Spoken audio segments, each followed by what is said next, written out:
ओम नमः शिवाय मेरे शिव के भक्तों, स्वागत है आपका मेरे यूट्यूब चैनल में। तो दोस्तों, मैं आपको एक बहुत अच्छी और अद्भुत कहानी सुनाने जा रही हूँ।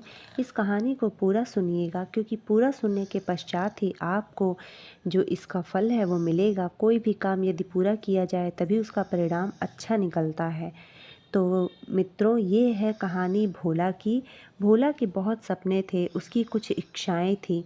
इच्छाएं अच्छी थी, वह चाहता था कि दुनिया में सभी सुखी हों, सभी के पास धन हो, सभी ईमानदारी से काम करें, कोई भूखा ना सोए, सब खुश रहे।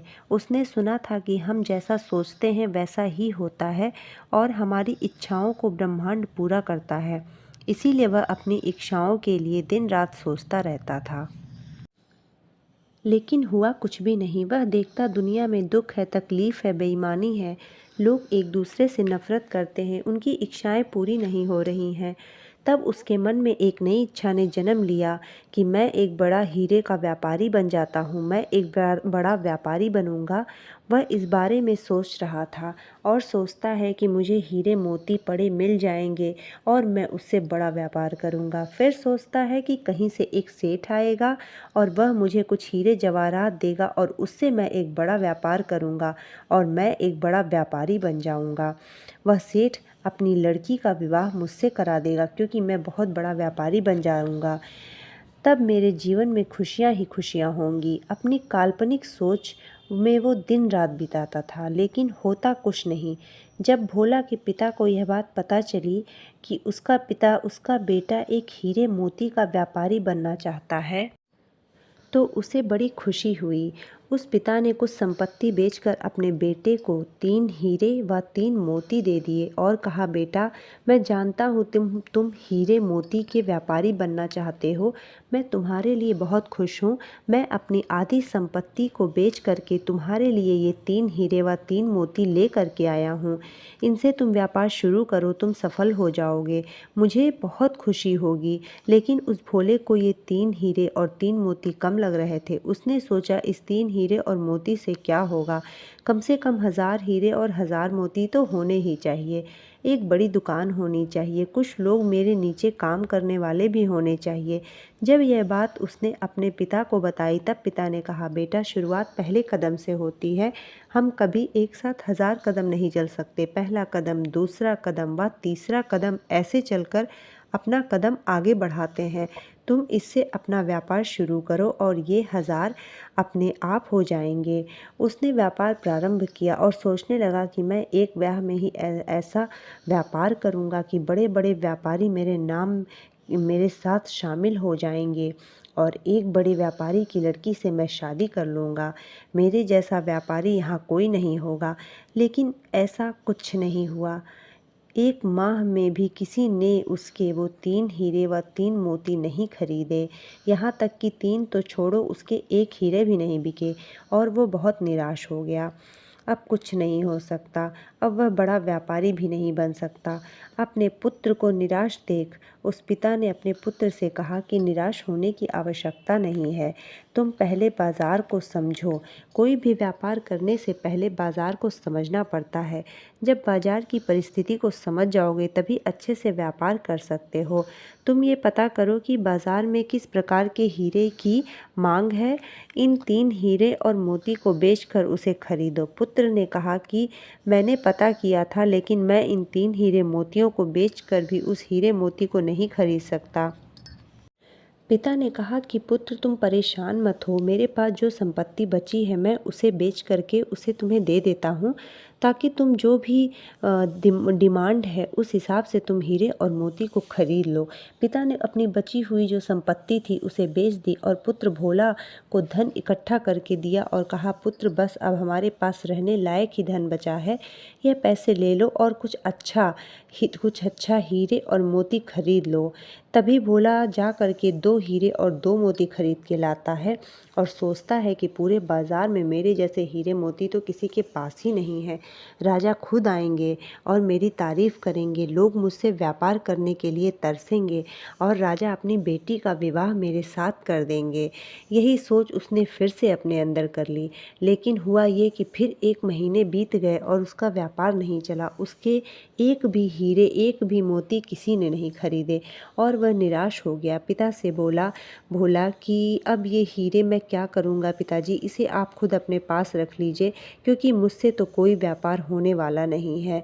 भोला को इस तरह निराश होकर के उसके पिता ने कहा कि कोई बात नहीं बेटा, तुम कोशिश करो, सब कुछ सही हो जाएगा। सबकी परिस्थिति एक जैसी नहीं रहती है, सबके पास धन एक तरह नहीं होता है, तुम कोशिश करो। लेकिन भोला निराश हो जाता है और वह अपने पिता को दोनों हीरे दे करके वह वापस आ जाता है और उसे अपनी परिस्थिति पे बहुत दुख होता है। वो सोचता है कि काश सबकी परिस्थिति एक जैसी रहती और सबके पास धन एक तरह रहता, अब मुझे अपनी लड़की कोई नहीं देगा।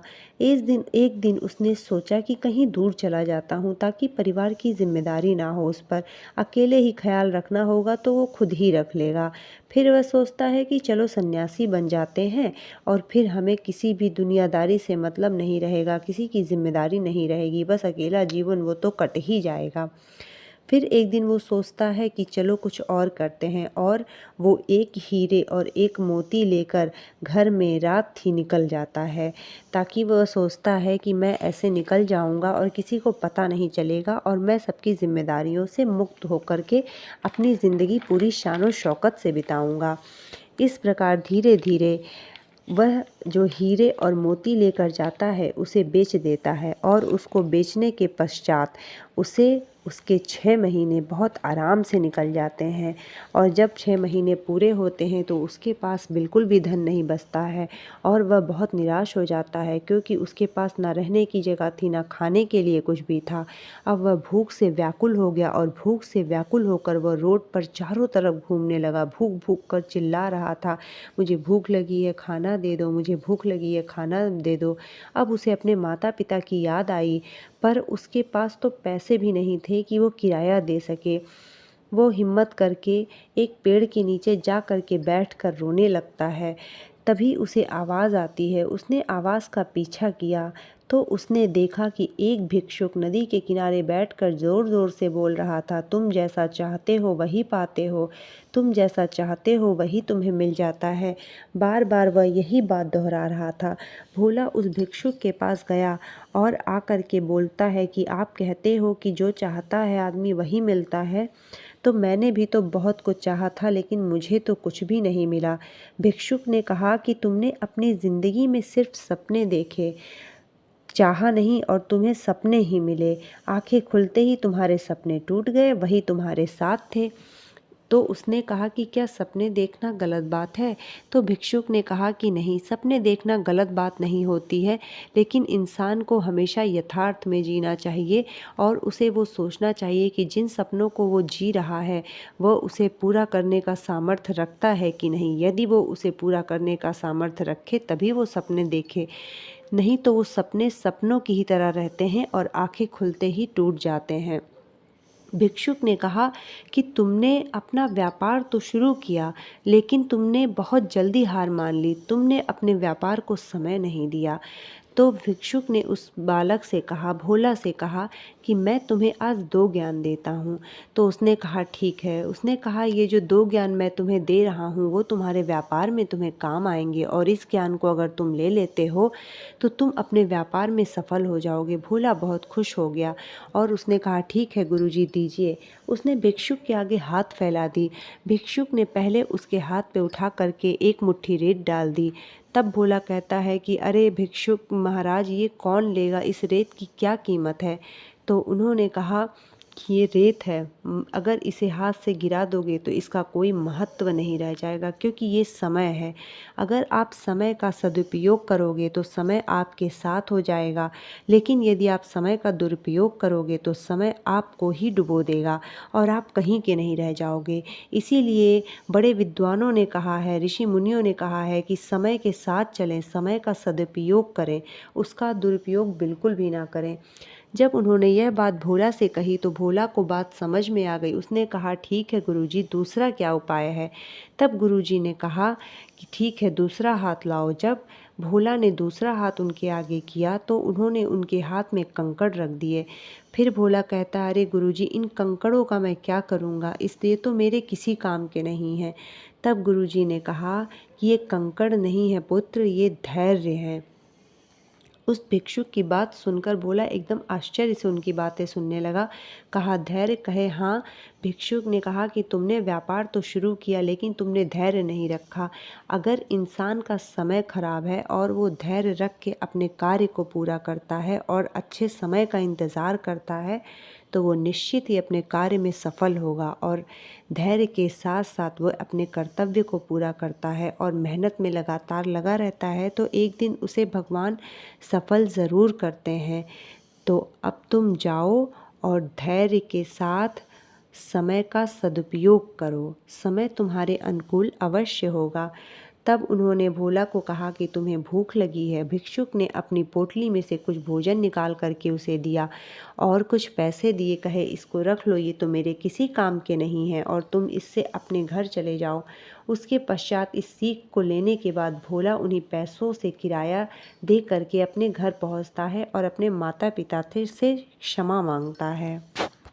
भोला के माता पिता उसे क्षमा करते हैं और उनके पास जो एक हीरे और एक मोती रखे हुए थे उसे भोला उनसे मांगता है और उससे अपना व्यापार शुरू करने के लिए बोलता है। उसके माता पिता यह सुनकर बहुत खुश हो जाते हैं।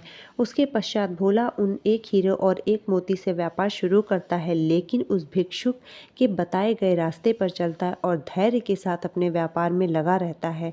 पहले तो उसे सफलता नहीं मिलती है, लेकिन कुछ महीनों के पश्चात उसे सफलता मिलना प्रारंभ होता है। शुरू में तो सफलता बहुत धीरे धीरे मिलती है, लेकिन 3 साल में वह एक अच्छा और बड़ा व्यापारी बन जाता है।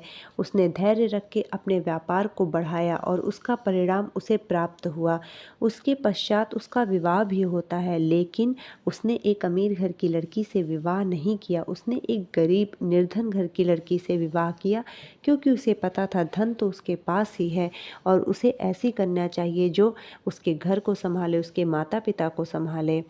इस प्रकार उसने उस भिक्षुक के कहने के अनुसार ही कार्य किया और उसे सफलता दिनों दिन मिलती चली गई। तो मित्रों, हमें इस कहानी से यही शिक्षा मिलती है कि अगर समय अनुकूल ना हो तो हमें धैर्य रखना चाहिए। प्रतिकूल समय में धैर्य के साथ यदि अपना कार्य आप करते जाएंगे तो आपको सफलता अवश्य मिलेगी।